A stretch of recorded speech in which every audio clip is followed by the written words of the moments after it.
সালামু আলাইকুম দর্শক, স্বাগত জানাচ্ছি বাংলাদেশের সর্বশেষ আপডেট নিউজে। হাম উপসর্গে আরও ৫ শিশুর মৃত্যু হয়েছে আজকে। এশিয়া আসলে একটি ভয়ঙ্কর ঘটনা। দিন দিন এটি আরও বৃদ্ধি পাচ্ছে। কেন বৃদ্ধি পাচ্ছে, সরকার এই ব্যাপারে কেন উদাসীন, সে ব্যাপারটি আসলে বোঝা যাচ্ছে না। এই বিষয়ে বিশেষজ্ঞরাও কিছু বলতেছে না।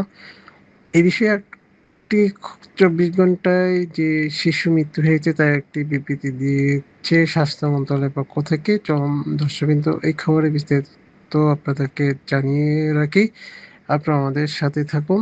গত ২৪ ঘন্টায় সারা দেশে হামের উপসর্গে আরও ৫ শিশুর মৃত্যু হয়েছে। একই সময়ে নতুন করে আক্রান্ত হয়েছে ১,৪১১টি শিশু। শুক্রবার ৫ই জুন স্বাস্থ্য অধিদপ্তরের হাম বিষয়ে হালনাগাদ প্রতিবেদনে এই তথ্যটি জানানো হয়েছে। বিজ্ঞপ্তি অনুযায়ী গত ২৪ ঘন্টায় মারা যাওয়া ৫ শিশুর মৃত্যু হয়েছে হামের উপসর্গ নিয়ে। এদিকে গত ২৪ ঘন্টায় নতুন করে ২৪৩টি শিশু নিশ্চিতভাবে হামে আক্রান্ত হয়ে এবং হামের উপসর্গজনিত রোগীর সংখ্যা দাঁড়িয়েছে ১,১৬৩ জন।